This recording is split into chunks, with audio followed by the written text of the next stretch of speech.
Hey, everybody, and welcome back to the Life in the Wick podcast. I'm Tiffany Spalding, and I'm here today with Deborah Bateman, and we are talking about Jordan Peterson's rule number 7, which, what is that, Deb?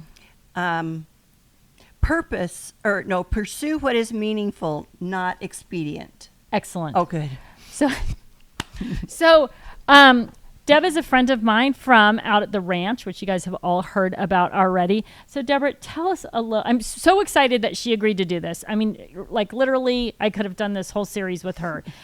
So, tell us a little bit about yourself, risk blossoming, all that stuff. A little bit about myself. I have been a banker my entire career, and I am still a banker. I'm currently the vice chairman at National Bank of Arizona, but also am a coach and a facilitator. I, 5 years ago, decided that I wanted to give back and became a certified coach and have been doing a lot of branding coaching and transitional coaching over the last several years.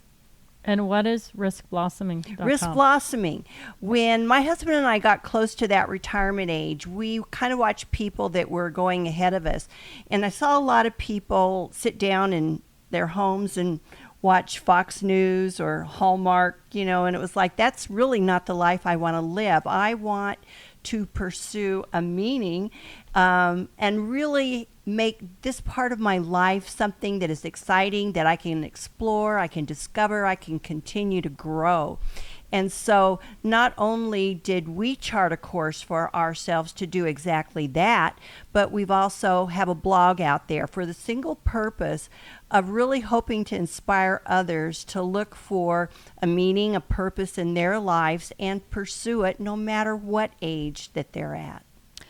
And that is awesome. And so when I said, what rule do you want to do? And she said this one. And I was like, oh my gosh, that is the perfect rule. Because it is important. And I think it's important at every phase of life. Yeah. But it's unfortunate a lot of times when people retire, they think, oh, this is now retired. I'm done. And you know what? It's kind of like, this is the part of our lives that we get to design, we get to create, and we get to live the way we want to. Yes. And the reason, as we're going to talk about here, that as you move into that empty nester last quarter, whatever you're going to call it, that you do get to design your life is because you have sacrificed some things. Well said. Early on, right? Absolutely. So whether you're an empty nester or you're tuned into this because you're one of my son's 20-year-old friends, it is all appropriate and all at each part of your life getting you there. And, absolutely. Yeah, and being able. You could almost look at life with various chapters. And I think each chapter brings a new opportunity to define yourself or to make some adjustments. Yeah, absolutely. And maybe get new meaning. Absolutely. Right? So in this chapter, pursue what is meaningful, not what is expedient. Basically, Jordan Peterson is talking about making choices now that are going to be good for you, your family, your career, whatever in the future. So there's some key standouts. So we kind of have done this before. So Deborah, what were your standouts in this? Well, I chapter? think the whole successful sacrifice, and it's the power of what he talks about of sacrifice. And I think one of the things that really impacted me was really his words, if the world you're seeing is not the world you want, it's time to examine your values. It's time to rid yourself of your current presuppositions. Well, sorry about that.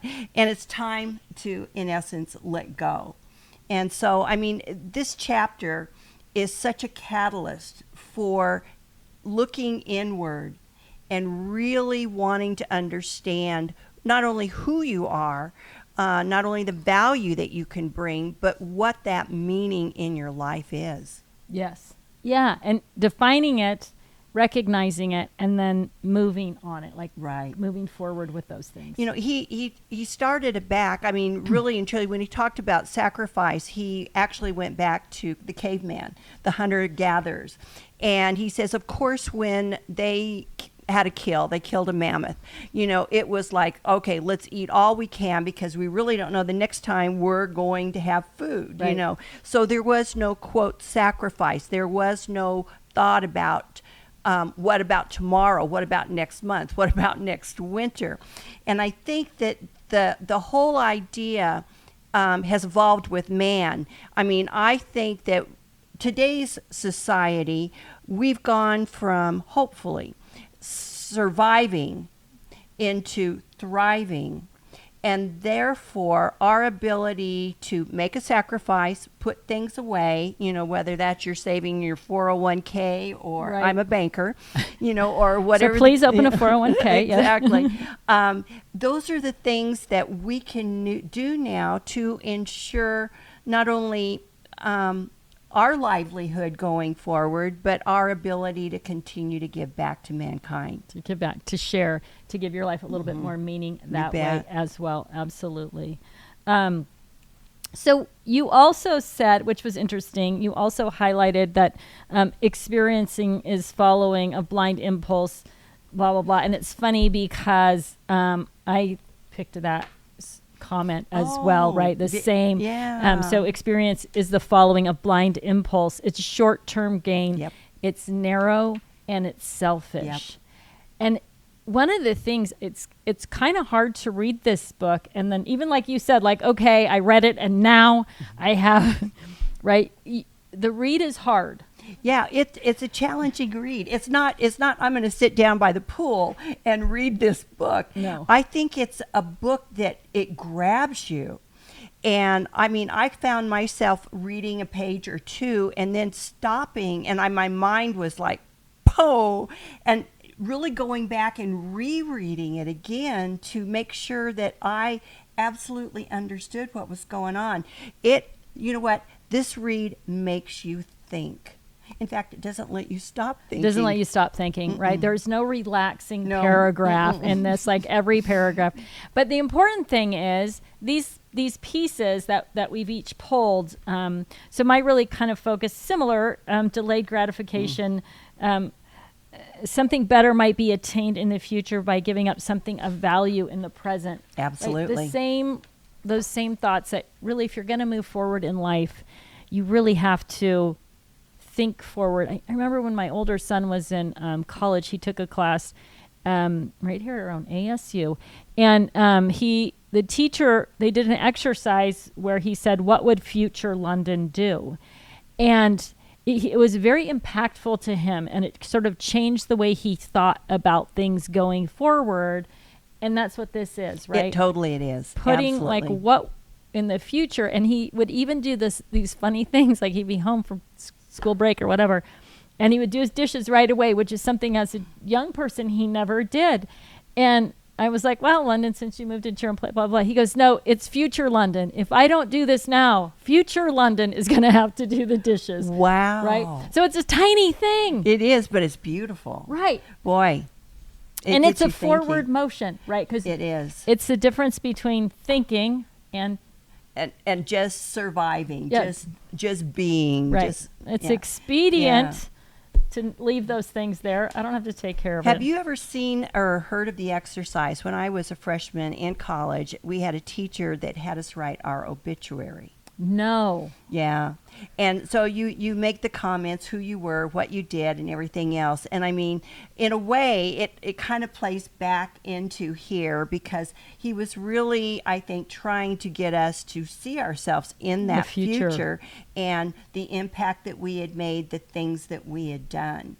I think that's an awesome exercise. Matter of fact, I would challenge you, if you're listening today, whether you are listening and reading the book and going along and doing the worksheets, or you're just listening, to take 5 minutes and write your obituary. I mean, Yep. it doesn't have to be anything lengthy, but it will definitely tell you if How you're you honest. lived. Yep. How you lived. Right. Yeah. Yeah. I think that's awesome. I'm going to write that down on my little notes here because I think it's awesome. It's an awesome exercise.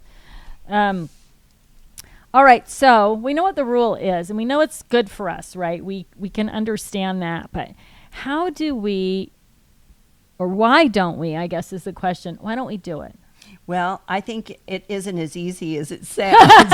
And that's what, even with me in a retirement mode, where I've kind of taken the attitude, I've worked hard all my life and now I'm going to do what I want. I'm going to smell the flowers. I'm going to, just have a party. I'm going to live my life the way I want to live.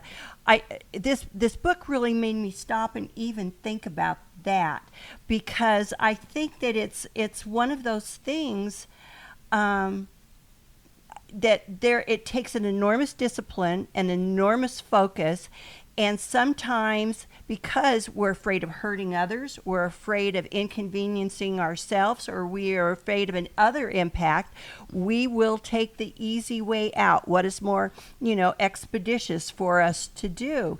And this book will really stop you. And you cannot be lazy.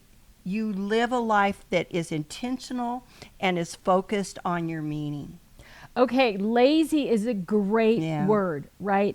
It really, because you cannot be. You have to, if you can picture the life that you want, you can have it as long as you're willing to do the work. Make the sacrifices. But it is hard. And I think you're right. There's a lot of, and we talked in the last podcast about social media. And when you look at social media, everybody's having this great life on Pinterest, right? But you're not seeing the hard work or if it's real either. And so that kind of clouds us and makes us like, well, what's wrong with me? Right. Like, or she's got that life. I'm entitled. I should have it. Absolutely. And then you step back and you go, wow, she worked 60 hours a week for this much time. Or somebody who got a promotion, or somebody who made the football team. If you're, a younger high school, talking about high school parents, the people who do the work are the ones who that'll reap the rewards. Rewards. You know what? And I don't think you can compare yourself to others. You have to resist. You have to create your own standards, your own goals, your own values, and live by that. And that's part of what this is about, really deciding who you are, what you want to do, the impact that you want to make, and knowing that 24 hours a day, 7 days a week. It's your job. It's your job to take care of yourself in that way. And I know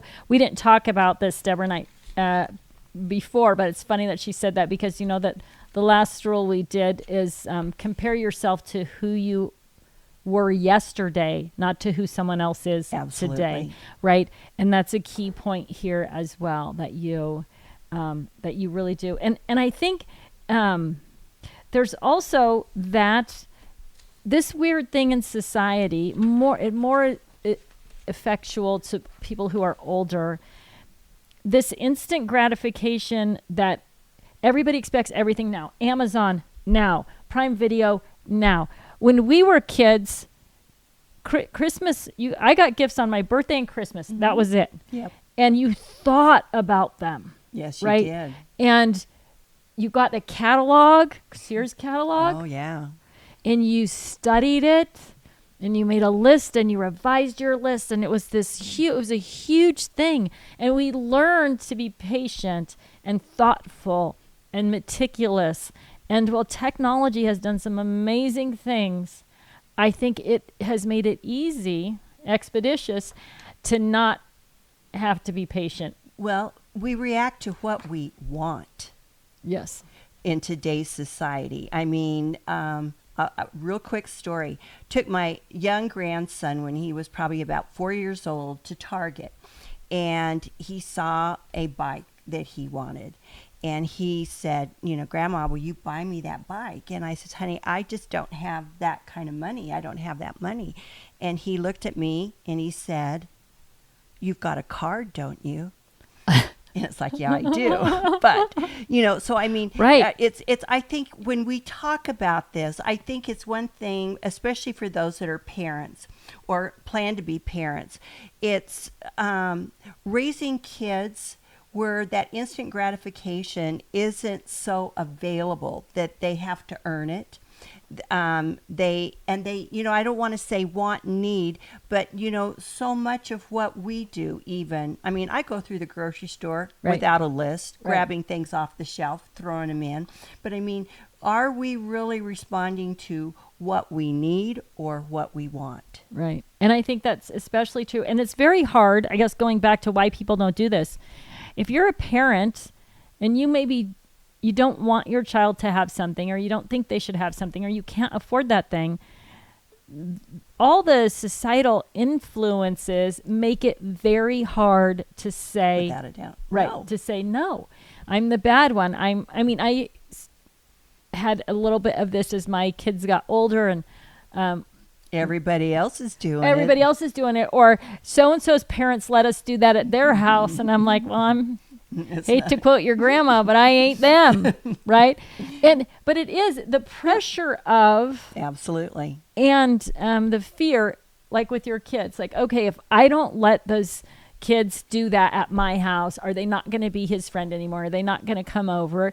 And that You don't want to impact them too. Right, No, right. exactly. That's why I think when it gets down to that moment, you not only think about yourself, but you're also thinking about those around you Right. that you hold dear. right. And do you want that? And it's a hard. But you know what? Here's the other thing. All of this stuff, when you're standing at the door, having to go through, you're like, that is going to be miserable. Yep. And as soon as you go through the door and you come out the other side, you're like, that Got it. wasn't so bad. Right. I'm good. And you feel like I No. did it. No, I'm on track. I'm doing what I'm supposed to be doing. And I mean, we're talking at a high level about life, but you can take this down into a microism of really losing weight.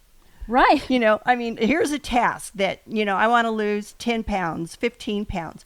I mean, it's like, that's my meaning. That's my focus. That's what I want to do right now. Now, I just was at lunch. They came and offered me a cookie, and they said, would you like a cookie? And I said, I'd like a cookie, but No. Were you at Los Cap? yes, I was. Yes. You get free cookies there after lunch. But I'm not going to have a cookie. Right. And I think that while we're talking about this at a very okay, well, macro just pause level, that thought. All right.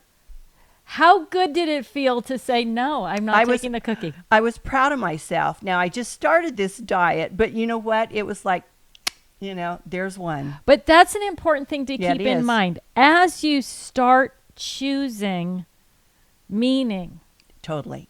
it's a snowball of goodness. It is. It is. I love that. It's a snowball Yep. of goodness. Yes. So, okay. So we know what the standouts were and kind of why people don't do it. And I love this. So one of the things when I talk to somebody is come up with a list of how people can apply this in the real world. And so it was great. The way Deborah phrased her list was awesome. And I was like, I'm going to do my list the same way. So anyway, okay, let's talk about it. How do people apply it in their life? Well, you know what? I think, again, you can take it to the smallest level, if you've got a task at hand. But, I mean, when you asked me the question initially, I thought about the milestones that we have in our lives, preparing for a career, the things that we do, the sacrifices we make. And, I mean, whether your career is a banker or a professional athlete, there's certain things that you've got to do to prepare for that career. There's a story in the book about the medical student.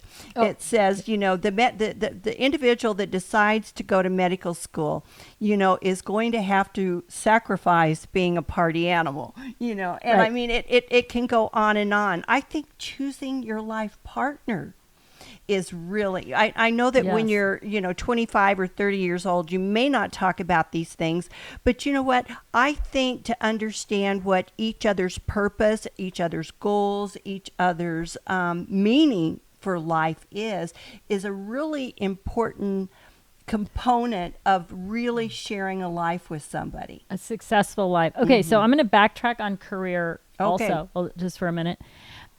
Because sometimes we think, and we talked a little bit about this before, meaning has to be a great, big, juicy thing, right? It doesn't. Meaning and putting meaning into your career as a medical student, as a banker, as a hairdresser, as an IT person, as somebody who works at the Ace Hardware store and does the best job Absolutely. ever because they love that work and dedicating whatever it is. And when you dedicate, so I had a friend who he was a bartender, and he was probably in his late 40s, and he said, it was so funny. This sounds weird, Tiffany, but what gives my life meaning is playing golf. I love to play golf. And I work as a bartender because it's at night, and he worked in a great place where he made great money. And he said, and when I come in here and I take really good care of people and I'm committed and I do a great job, I feel great about the job that I'm doing, and I make more money, and I'm able to live the life that I want, which is get up early and go play golf. So it doesn't have to be. No, you're going to save mankind. Right. No, doesn't have to be. It just needs to be a good purpose. And good is relative to you. To you. What gives your life meaning? Yep. What makes you feel good in a good way? Yep. Right? We're not talking to any craziness No. here. And what are you willing to dedicate yourself to and give up? To make that happen. Sacrifice to make those things happen. Okay. You know what? One of the milestones I did put on here too, and it really impacted me. There's a story in the book about Socrates. And Socrates obviously lived 2,500 years ago, and his dedication to his purpose and his meaning in life has absolutely lasted throughout the years. But he was actually put on trial and sentenced to death. And the story tells about how he was able to gracefully embrace his impending execution because he knew he had lived a good life with meaning and he had made a difference. Yes. And that touched my heart. Well, and it's true, right? Mm-hmm. If you can face anything, there's an inner strength and an inner peace when you know that you're doing the right thing, Correct. right? That you are creating meaning, and not just for you, but for other people as well. Hopefully, as your life, Yep. as you get your act together, right? That you're able to provide for other people as well. What about you? What milestones did you put down? You know, financial planning, I'm a stickler about that. I know you're like, yes. You know, I didn't come from that background. I didn't. We had nothing when we were kids. Money wasn't something that anybody talked about. There wasn't anything to discuss. And so it was late for me. And I just feel like I'm constantly saying to the young people I come in contact with, put $20 in your 401k. Just Absolutely. do it. And these tiny things. Well, my boys were raised that way also, right? Like I would incentivize them. Like if you put this in your investment account, your birthday money. So here's what I would do. If you put your birthday money if you put some of your birthday money in your birthday account, I will match it. So Yep. let's say $50 of 100. I will match that 50%. If you put 100% of your birthday money in your investment account, I will triple it, right? Like it was this huge Wow. stretch of see the value of the more you put in, Yep. the more you get. So I tried to, but it's a financial planning is the difference between owning your life and somebody else owning your life. Absolutely. Right. Or enjoying your life. I mean, especially, when you hit that age, I mean, whether it's 65 or 50 or 40, when you get ready to retire, to know that you've got that nest egg and that if you need it, it's there is such it takes such a burden off. It allows you to live the life you design. to choose. Yeah. You get to choose. You have choices. You get Absolutely. to choose. And so I think that's important. And I think some people think they're too old to start doing it, which is completely Never. untrue.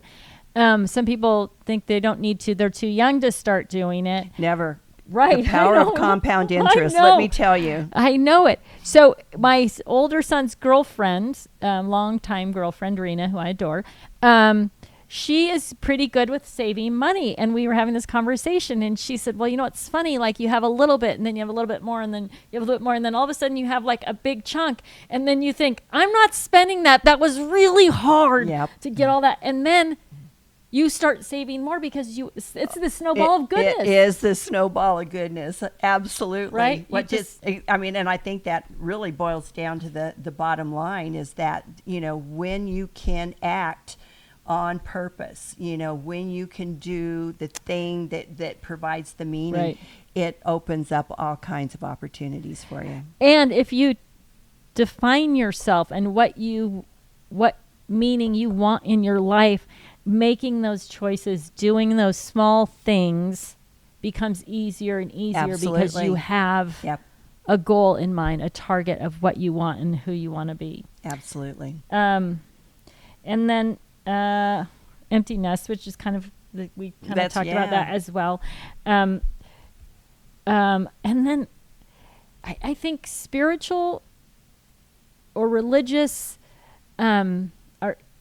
I put them as micros, depending on who you are. Absolutely. They could also be. They can help drive your life. Exactly. Depending on what your beliefs are and Right. everything else, I think. And to be honest, in this particular chapter, there is a lot of reference back to the Christian Bible that really, I guess it's the Old Testament. Right. So that really does help validate so many of his theories. Well, and I think that's kind of an important thing. If you're just picking up the book or you haven't yet, Jordan Peterson really, Western society is based on Christian values and the stories that come from the Bible and why they work and all of that. So even if you're not religious, the platform of this is where it all came from Yep. is really, really important. And it's really, really important to understand just functioning in society. Absolutely. And you and I talked about it earlier. I think that it would span, I think he could have used examples and stories from Buddhism or Hinduism or whatever Yes. faith it might be, and it would ring true the same way because so many of these faiths are interlocked and Yes. share the same stories and values. And values, right. So the premise of, that foundation of choosing well and value and the things that you're valuing it all and work and sacrifice. Yeah. It's all kind of the same, like, I don't know, path. One of the things that I loved about here that really hit home that I really embraced was no excuses. Being honest with ourselves as to what we can do and not blaming others, but taking full accountability for your life. And I mean, there's a place where he actually says, you don't like your life, then you change it. And I think that is so profound, and I think it is so right on. And it is you are the only one who can. And people, when I talk to people about it, and they're like, oh, you don't understand, I have this. Everybody has that. Everybody has that. And the difference is, are you choosing things that add meaning or things that are just easy so you can move on to the next thing? Right. And that is the bottom line. That I is think the here, bottom right? line. Like pursue what is meaningful, not what is expedient. Perfect. I know. All right, everybody. Anything you want to add? I want to talk about the monkey thing. Oh, I love the monkey thing. Okay. Tell us. So there's a story about how to catch a monkey, and sparing you all the other details, you put something in a jar with a small opening that a monkey can get his hand through. But once he grasps that thing, food, he can't get his hand out of the jar. And so he's stuck there and he gets trapped, right? He gets whatever, the monkey trap or whatever he wants a monkey for. I don't know. But he's trapped because he is unwilling to let go of the thing he has right now. He was not willing to make that sacrifice. He was not willing to make the sacrifice. And so I want you, in wrapping it up, I want all of you to think about that monkey. What are you hanging on to? Totally. That's holding you back, that it doesn't allow you to truly live that life that Right. you want. What can you let go of? Take your hand out of the jar and walk down the path towards a life that is meaningful. Beautiful. Awesome. Absolutely well said. All right, everybody. Thanks so much for tuning in today. This is Deborah Bateman. Check her out on riskblossoming.com. Woo! So what we want you to do is oh, can you read that quote? Okay, this was such a nice quote. I usually read a couple things from the book, but no, this is when I was reading. I mean, this quote just jumped out at me because I named my business Risk Blossoming to really encourage people to step out of their comfort zone and to really risk blossoming. So here is one of the ending quotes in this particular chapter. Meaning is what emerges beautifully and profoundly like a newly formed rosebud opening itself out of the nothingness into the light of the sun. Perfect. And that is what you all are, rosebuds, getting ready to open up. Ooh, Risk that blossom. Let go of whatever you're holding on to in the jar. Choose your meaning. Set your course. And just do it. And just do it. Thanks, everybody, for tuning in. Tiffany Spalding, Deborah Bateman, so glad that you joined us today. Thank you. It was See a y'all pleasure. soon.